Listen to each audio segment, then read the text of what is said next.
everybody. Okay, I'm here. No, you're not missing it. Thank you guys for tuning in. Sorry that we are late, a little bit of technical difficulties, but we are both here now and excited to have this conversation. Hi, Romeo. Hey, Ephraim. Thanks for tuning in. Hi, Stacy. Stacy's my sister, and I'm sure she's going to have a lot to say. So let's just get right into it. My guest today is Stephen James Dixon. He is a husband. He is a father. And he's a relationship expert and author of 2 books, Men Don't Heal, They Hoe, and that's a book about emotional stability of men. And the spring's hottest new release, I guess it came out in spring 2017, right? It will be 2018. 2018. Okay, so it's coming out. It's called Love Capacity, and we'll talk a little bit about that as well. Hey, Stephen.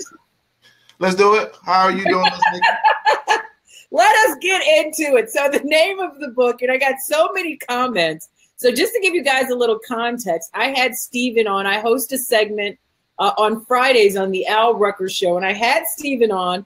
And radio is a little bit of a different beast, and sometimes there's not enough time to really kind of stretch out and get your point across, and that's kind of what happened with this. Hey, Tammy. Hey, Tanisha. Hey, Lawrence. Hey, Katrina. Thanks for tuning in. And so I asked Stephen, do you want to come back? Let's do a Facebook Live. We'll have more time to stretch out. Hi, Tyrone. And we'll really be able to get into this concept. So the name of the book, like I said, is Men Don't Heal, They Hoe. And so tell me a little bit about the premise of this book and why you named it that. You know, it was one of those things where I just wrote a book, and it just spoke to my ability to go from a hoe to a husband. And so I wanted to walk men through that path. So you were a hoe? Yeah, I was the first hoe. Yeah. Okay. I was reformed, and I was struggling with trying to figure out marriage. And I just had not seen positive influences in husbands. Like, my mother's been divorced a number of times. My father, I don't know who he is. I have uncles and aunts that have been through a lot of divorces. So divorce is what we learn to do in our culture. And I just wanted to rectify that. How many times has your mother been divorced? Just curious. Ooh, I didn't want to say it. I can't say it out loud. You can't see that? Okay, well, you said a number of times. I was like, four times. There's 4. Okay. My mom probably still trying to get connected. She probably not on yet. So I just learned that you should get a divorce when you have a problem. So Men Don't Heal, We Hoe is about how men will be in a relationship on Thursday. They'll break up and get in another relationship on Friday, or they just move on from woman to woman to woman without dealing with the emotions or the baggage or learning from the previous relationship. Oftentimes women will stop and say, okay, what can I learn? What can I do differently? Know an exam, receive that they were hurt or potentially miss something, and try to take some time out and try to learn more about what they can do better in the next relationship. So why do you think that is? Why do you think that men kind of do it? DeMarco says he's out. He wants to remain a hoe. I got you. Thanks for joining. So why is it that you think that that men do this differently? Well, the greatest tragedy to man is to not have witnessed a man love a woman when he was a boy. And so, for example, my 10-year-old son, I make sure that he knows, I let him see me loving on his mother and kissing his mother. And, I tell him all the time how much I love his mother and how much he should love his mother. So he knows. So when I was a young adult, 20 years old, 25 years old, 30 years old, I didn't know it was cool to love a woman. It was something I had to arrive at through a back end. Like once a woman would leave me, then I would say, oh, I think I loved her. And it wasn't until I learned later. So for me, and then I've traveled the world with this book. It didn't even matter the culture. It could be Latino, it could be white, it could be, I was in England, and people just understood it as when men are hurt, they tend to womanize. And really the main issue too is we don't have a platform that we feel we can talk about being hurt. So right. we would just go on and be hurt. And so I have a friend, for example, that'll be hurt. And instead of me reaching out to him and us having a conversation, a constructive conversation, we would go to the strip club or go to the sports bar, and I'd kind of be there, or he'd be there for me, but we really wouldn't communicate about how we felt. Yeah. And I of course I want to, this is not a blanket statement. We know that 100% of men don't hoe. Right. 100% of women don't heal. So we know that there are some caveats to that statement, but you're just saying from your experience, the majority of men follow this behavior. So I guess as women who are trying to heal, but also trying to be in a relationship, how does a woman determine where the man is in the healing stages? Like, is he 100% hoish? Or is he like 75% hoish? Like, how can we determine, you know, where a man is in the healing process so that it's okay for us, I guess, to initiate a relationship? Excellent question, Nikki. I love that question. I almost never get it as much as I've been talking about this book. And the point about the book and the point about relationships and women is I don't think a woman should try to figure out where a man is. I think it's important that a woman continues to know her value and understand what she wants out of a relationship, how she wants it to progress. And so I think women naturally know, I think they have a gift of knowing how to progress a relationship and push it forward, right, because of your innate sense.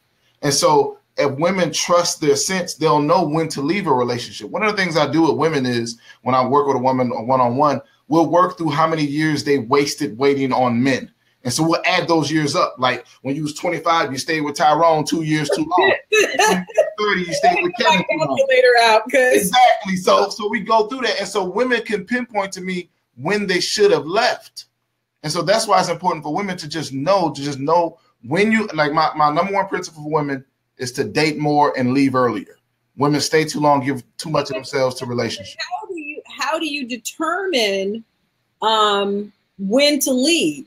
You know, I mean, I think women are known to be the caregivers. I think that we're known, you know, as the nurturers. And I think that we bring that not only to families and our children, but we bring that to relationships. And so, I mean, even for myself, I mean, it kind of feels unloyal. Mm-hmm. Just to bounce, you know, like, okay, right. You leave, yeah, date more, leave earlier. You leave when you've exhibited as a woman, your womanhood, I call it. So you've exhibited you're a woman, you've exhibited you have the qualities that are existing in a wife, and that man doesn't respond with what looks like a husband, it is time for you to go. Because what happens from that point on, woman will build resentment, the relationship will go downhill anyway. And so I tell women, leave. You know what's simple? I tell them a lot of times, leave before you cuss them out. Well, so Mitchell has a question. DeMarco he's still here, but he's still trying to figure things out, I think. Mitchell has a question. He wants to know about the men who don't hoe. So I guess this is kind of like a nice guy finished last kind of question. The men who don't hoe, but women don't like. The man who doesn't hoe, but the women don't like? Women don't want him. For those men, hold on, my little baby just came in. She mad. She always trying to get on the video when she know daddy doing the video. For men that don't heal, what we want to continue to do is work on things that are good for relationships. In terms of, I'm a strong believer in leadership. I'm a traditional man. I'm a strong believer in men being able to apologize first. Right. One of the things I do in my marriage is I make sure that when I speak from a place of problem resolution and not just problem identification. We got a lot of men that get caught up in that. Like, I'm just identifying problems on a consistent basis. But I really focus men on being solutioners and bringing that to the table and saying, I'm willing to compromise first. Is solutioners a word? No, I made that up. Okay. Because I don't want everybody to go out tomorrow and say solutioners. Yeah. That'd be cool though, right? No, it's not that cool. It's not that cool until it's a thing. And it's not a thing right now. So talk about that, because I know you get a lot of flack for saying that you're a traditionalist, and kind of everybody swing into like the caveman theory that you beat women over the head and drag them into the home, and then you're like your slave in the kitchen and that kind of thing. Somebody hashtag solutioners. Don't do that. See, I think that might be a real word. Can somebody look that up and see if that's a real word while me and Nikki here talking? So explain for those who think caveman when you say traditionalist. Talk about that for a little bit and more about what that looks like. Well, today in 2017, our divorce rate is increasing, right? We've known for years now it's been over 50%. So we have to have some of those traditional values of divorce not being an option for marriage. We have to be able to say to ourselves, okay, let's keep working through our issues. So my first traditional value is, 20, 30, 40 years ago, people didn't leave. The problem was a lot of people weren't happy when they left. And so I talk about divorce not being an option in the marriage in the book, Men Don't Heal, We Hope. But I talk about it from the standpoint that once you develop divorce is not an option, it is because you are committing to working through all of your issues. That's the key. So I don't want people, I'm not trying to trap people into staying in some unhappy, unhealthy marriage. It's about saying to yourself, that I'm not getting a divorce. Therefore, I need to work harder to compromise on my problems and my issues. So that's my traditional sin. I'm not on some king or want to get in the kitchen and be barefoot and pregnant. Never that. My wife is never going to do that. She probably watching right now. That's out of the question. It is just, I want my men to be leaders. I want us to be responsible. The number one thing on divorce decrees is irreconcilable differences, which means that nobody took responsibility. In every unit, organization, company, culture, anywhere, there's one responsible party. And then when you come back biblically, when God came in the Garden of Eden, he said, "Where art thou, Adam?" He didn't say, "Where y'all at? What's going on?" He said, "Where art thou, Adam?" He didn't even talk to Eve. So we need our men to be responsible. Okay, and I get it, and I think because I grew up in a traditional household, and I think because I grew up with my father there and being a very strong leader of the family, I mean, I get it, and that's really what I look for in a relationship. I mean, I've got a company and staff. I mean, I have children. I tell enough people what to do. So when I get home, I don't want to make all the decisions either. So I get that somebody does have to be. And you liken it to being the CEO of a business. Somebody has to take control. But you also say that you should decree that you're not going to get a divorce and you're going to stay committed. But there are some relationships that just do not work. And so in that, when do you say that a woman should leave the marriage or even the man? When is that reconcilable difference is like a real thing? In about 9 to 10 years of relationship coaching, I've maybe given the advice of maybe a handful of people to file for divorce. But my hope in them filing for divorce was for that to be a catalyst for change. I'm never condoning it. I'm never feeling good about it. I feel like we can save all of our marriages, right? So what I do in marriage is I find the problem, I offer the solution. Sometimes we have people that don't want to do the solution. Sometimes we have a man that says, "I want to stay out all night. I don't want to come in and be reasonable." Or I have a woman that says, "I want to spend the money." Or I have a man that says, I have men now that, are not putting out sex. I had to tell a husband recently, like, "Hey, you need to put out more, dude." Yeah, and I just don't agree. I mean, I think that it's my hope too that all marriages work. I mean, I'm a big believer in marriage, and I think that the divorce should not be the first option. Right. I think at some point, like you said, if there are solutions and either party doesn't want to utilize a solution, that at some point you have to say my emotional well-being, my mental well-being, and if their children are involved, their well-being, you have to consider that. See, in a situation that could hold on. I'm sorry, go ahead. Damage the woman and also damage the man and also damage the family unit. Okay. So again, in that scenario, we're going down the negative route and we're not solving problems. So definitely, if it's unhealthy, we're saying that people are not utilizing the solution. True. Right. And so I'm not saying divorce should be the first option. Right. Go to option A, B, C, D, solution A, B, C, D.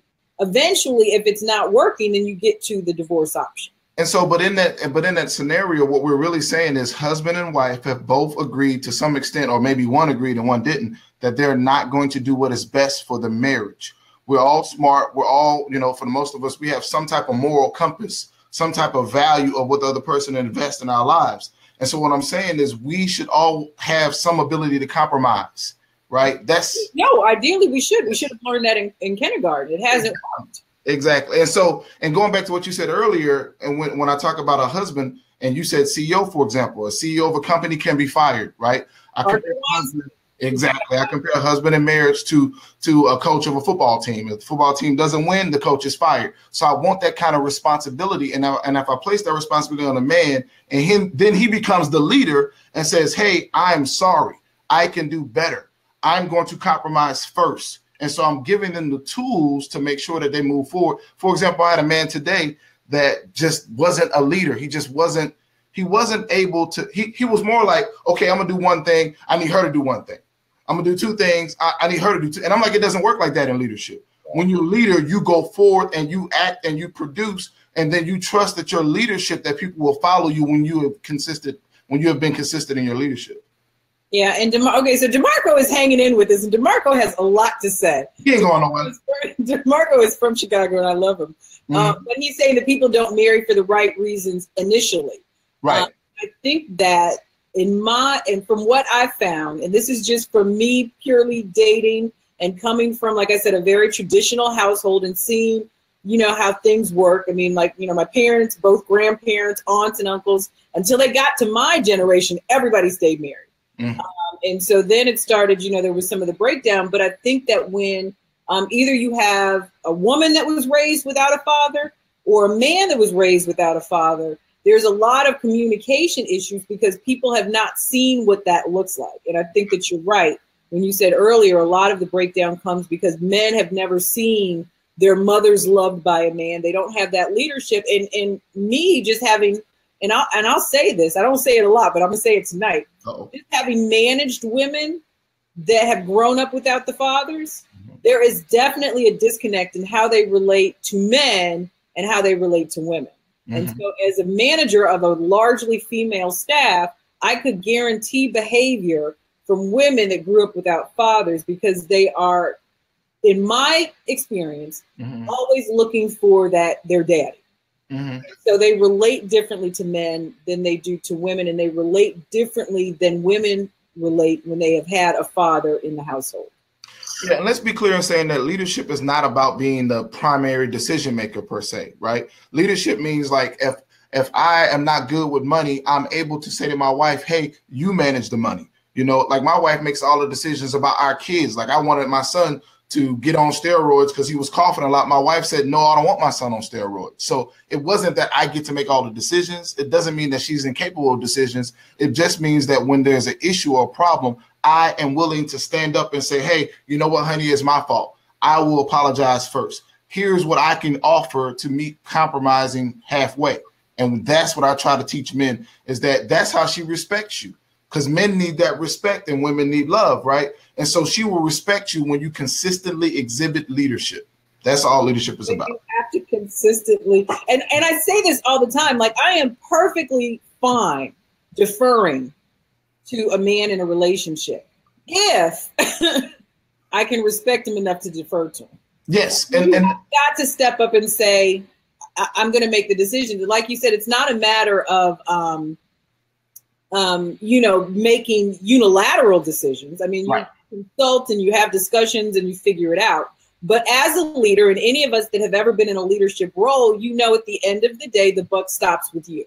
So no matter if you were involved in wrongdoing or if something happened on your watch and you had nothing to do with it, you say, I'm the leader, I take responsibility, and I will provide solutions to work it out. Exactly. I will offer solutions to work it out, and together we can decide, what are the best solutions. Bring some solutions to the table, man. And then when you're talking about leadership in men, I'm a traditional, remember? So I believe in submission for women. But the thing about submission is that I teach is as a woman, you get to choose who you submit to, right? It's not a random drawing or rat like, hey, you got to submit to Kevin over there. Yeah, Kevin, you get a wife. It's not like that, right? A woman gets to choose. And so that's one of the signs, too, for women when you say, well, how does a woman know? Well, if you don't want to be submissive to that man is not the man for you, right? Because my wife loves the ability to come in. The perfect example I always give is one day when we moved in our house, a guy came in and he had paintings. Just working through the neighborhood, my wife was like, well, we just moved in. We got a lot of walls. My wife said, I want 1, 2, 3. I want all 3 of these paintings, but you got to talk to him. And she left the room. Right? What am I going to do as a man now? I'm like, shoot, she getting all them pictures. I got all them pictures. Everything she wanted because she made me feel respected. She made me feel loved. She made me stroke my ego. So in turn, I gave her the love that she needed, and our marriage is on track. And it's just an endless cycle. She respects me. I love her. Not saying that we don't need one or the other, but my most important characteristic is respect. Her most important characteristic is love. And I think men feel love through the respect. Exactly. I think when the biggest issue I've seen in relationships, and not mine really, but my friends, is when men feel disrespected. That's when they don't feel the love, and that's when a lot of the breakdown comes in. And I know for me, when I talk to my girlfriends about their relationships,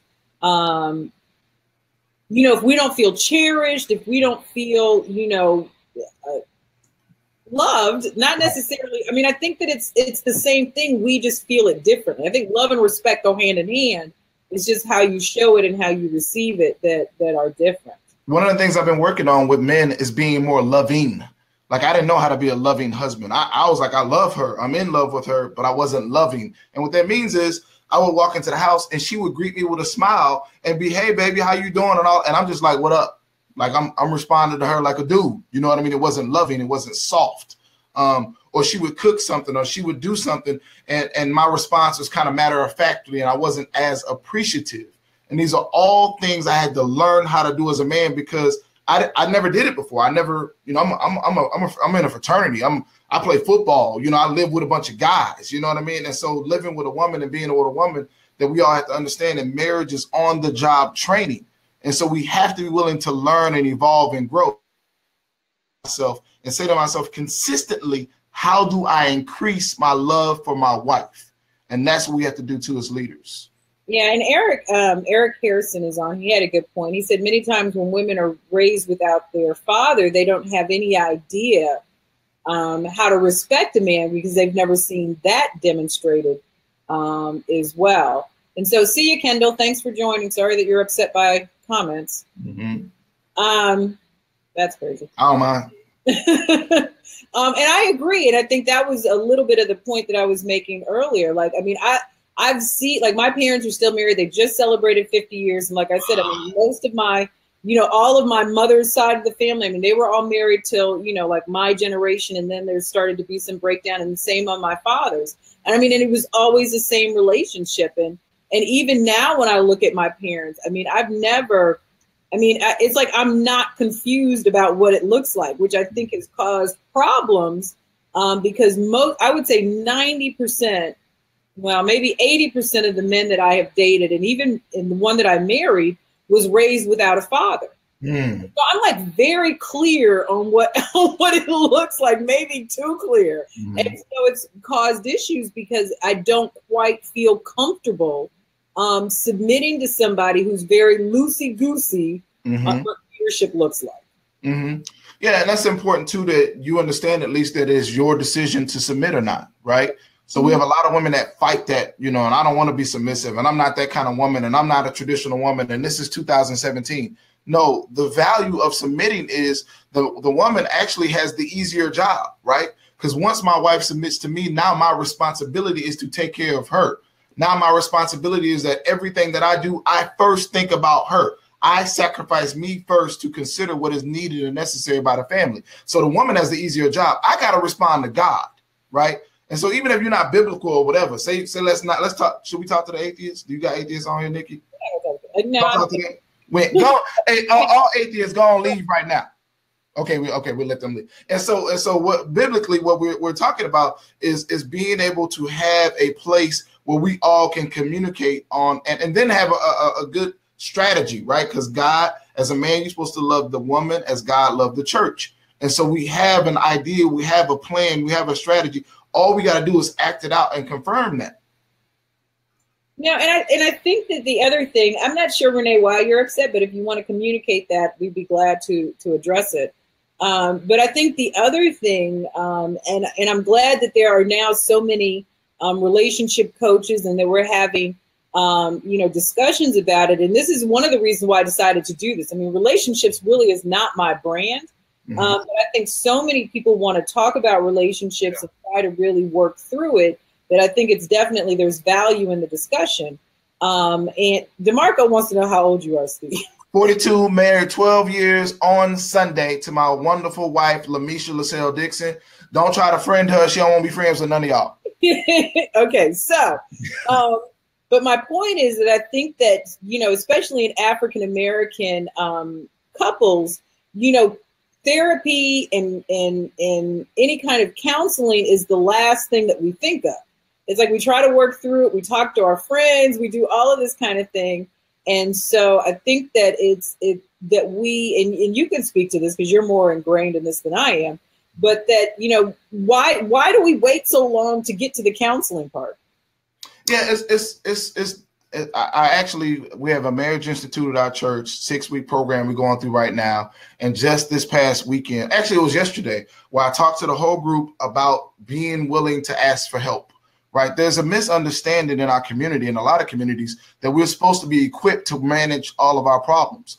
A lot of times we just don't have the correct skill set. Someone said earlier, we don't speak the same language. That doesn't mean we can't learn each other. That doesn't mean we can't evolve. That doesn't mean we can't take in new information and learn how to deal with it appropriately. And so we have to begin saying to ourselves, I don't know everything. I need help. Really a part of it too is having a better skill set and trying to understand what your partner is actually trying to communicate. Like, right, there were certain years early on that I said to myself, my wife believes what she believes. I believe what I believe. She's not just against me. She has her own feelings. And so I need to understand her feelings, and I couldn't.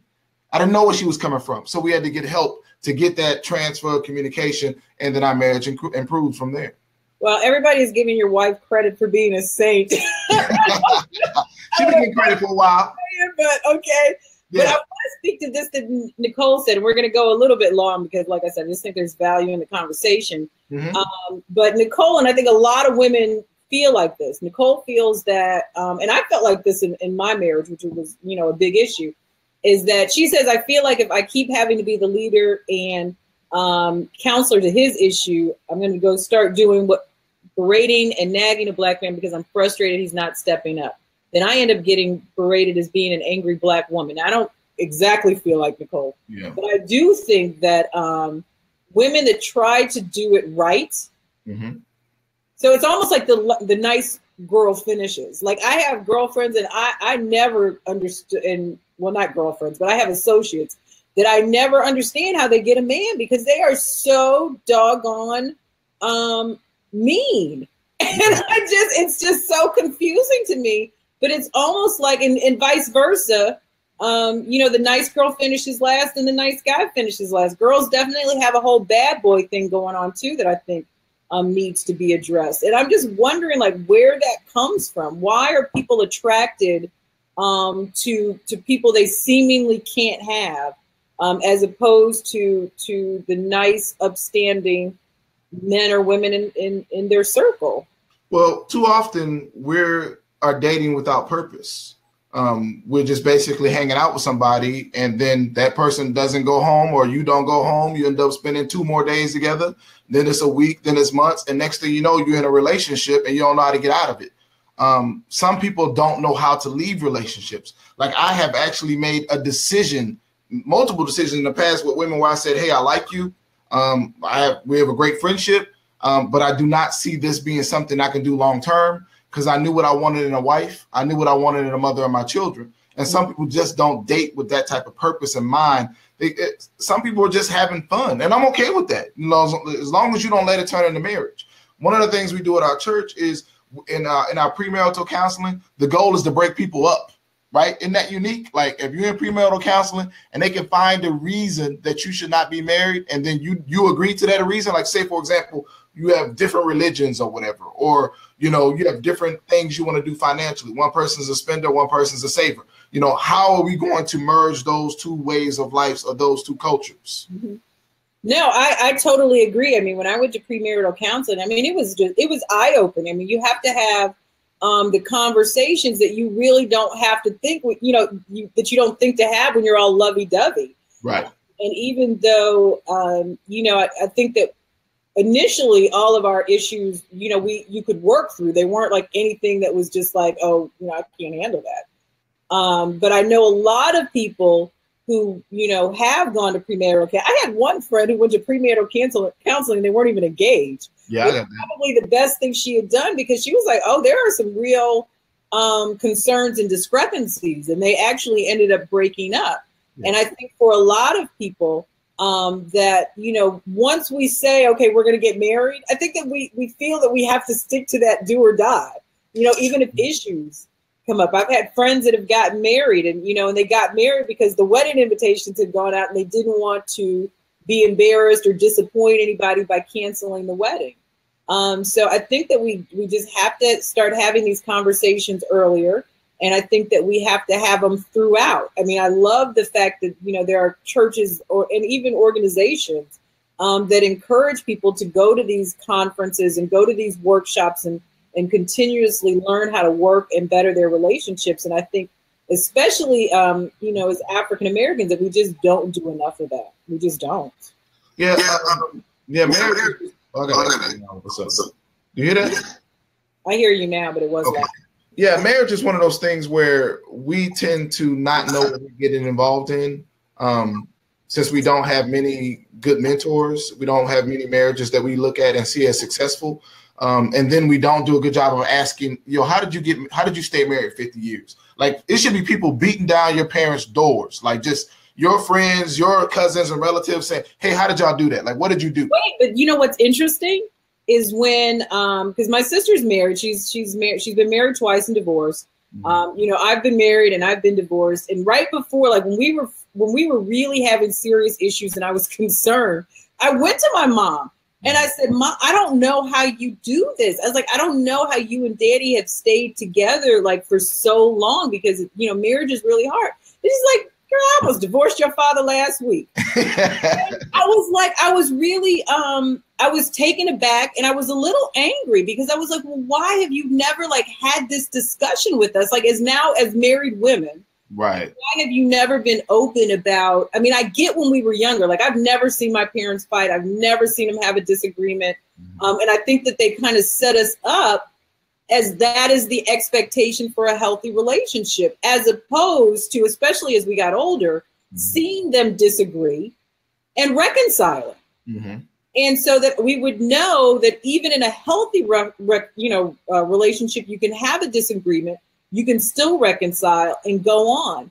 And so I agree, they should be knocking them down. But I also think that people that have been in these relationships need to talk about what it really looks like. And that's what's missing, man. That's really missing, because mom, and what I try to tell people too, is maybe mom doesn't feel like she can say some big perfect thing about it or whatever, but it doesn't have to be perfect, right? You can just tell me the mistakes you made so I don't make the same mistakes. Yeah. And that alone could get me years more in my marriage. You know what I mean? Just knowing knowing how you did something with money 10 years ago, or how you had a fight over the children as they were, becoming college age, and you buying cars and spending more money on them and things like that. I mean, there's so much to learn. You're not always going to learn from positive. You're going to sometimes learn from mistakes. And so I'm always challenged. Anytime I come across somebody that's been married for a long time, I always gravitate them to. I just want to be around them. Like one of my friends is on Katrina. Her parents have been married forever. And like, I just love her dad. Like, I just want to be around her dad. And I just try to just get a little information every time I see him. How did you do this? What are you doing? And I humble myself and say, okay, here's a man. He's lived life. He's raised kids. Kids are successful, happily married. What can I do to make sure that I'm in the same place? One of the things I had to develop early for me for challenging myself is, and you're going to laugh at this, is I just had this dream about having the T-shirts made with me and my wife at the top. You know, the family reunion T-shirt? You know what I'm saying? Everybody got those. Everybody got to say who got the family reunion T-shirt. And I just want to be at the top of a T-shirt with me and my wife, and with our tree, and with Ethan and Emery and their kids and their grandkids and their husbands and their wives, and not being a divorce. All of those types of things that I look forward to. So I had to change my challenge. So before I got married, my challenge was, how many women can I collect, right? That's the average man. That's our only challenge. Once we conquer that 50 years in 2018, that's crazy, right? And so my challenge became, how can I make one woman happy for a lifetime? I knew how to make 5 women happy for a couple hours. You know what I mean? Like at one time, like even back to back, Nikki. Okay, no, I'm doing too much. But go ahead. Yeah, I was doing too much. Let me stop. So Elijah, I just want to speak to that. I didn't say my parents never had an argument. I said that my parents never had an argument in front of us. Mm-hmm. So I'm clear that they, and I don't know if argument is the right word. I'm clear that they had disagreements, maybe even arguments. Mm-hmm. I'm just saying they wanted to protect us from that and didn't have it in front of us. But as we got older, I think that even though they didn't necessarily need to argue in front of us, it would have been good to have had an open discussion, especially with my mom, about what marriage really looks like. So I think that we went into relationships with unreasonable expectations about what a healthy relationship looked like. And really through most of my 20s, if I had an argument with a guy, it was done. It was over, because that's not what a good relationship looked like to me. So I learned eventually that you had to obviously disagree and then learn how to make up and move on. But I think that we were at a disadvantage because we expected for, we thought that it looked different. And I'm just saying, I wish that, and not even just my mom, but my aunts, and I wish anybody would have been open and honest about really what a relationship looked like.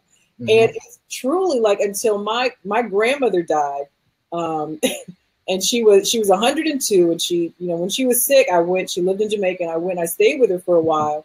And I thought that my grandparents had a perfectly loving relationship, and I found she didn't like them all that much. But they stayed together because that's what you did. But I'm just saying, I think we need to be more honest about what a healthy relationship looks like. And I think that includes being able to have a disagreement, reconcile it, and move on. I think we've talked about kind of everything full circle, right? Like let's put it all back together. So we're talking about marriage. We're talking about divorce not being an option. We talk about people staying unhappily married. We do not condone that. That is not healthy. And what we're saying is people need to get counseling. Like you brought up that issue, right? And so people get counseling, people get coaching, know that you can't solve all your problems, know that there are no perfect marriages. Like you just talked about expectation, coming into the marriage with the right expectation of your partner. Like I thought you was gonna make more money. I thought you was gonna cook more. I thought you was gonna have sex. All of it is pointing fingers at the other person. That's why I teach. I don't necessarily believe in marriage counseling anymore. I focus on husband coaching and wife coaching. If we have great husbands and great wives, our marriages will be great, right? Because marriage is not a problem. There's no problem with marriage. There's nothing wrong with marriage. There's something wrong with the raggedy husband or something wrong with the raggedy wife. And so people need to understand that is not marriage. And some people have that as a thought. Honestly, so before we close this out, because we've gone about 15 minutes longer than I usually go, tell me about the challenge the upcoming challenge you have. The challenge I'm working on right now is recently on my podcast. I have a podcast called Divorce is Not an Option. On my podcast, my co-host Tamara asked me, what is the most difficult thing that I talk about in marriage? In relationship coaching.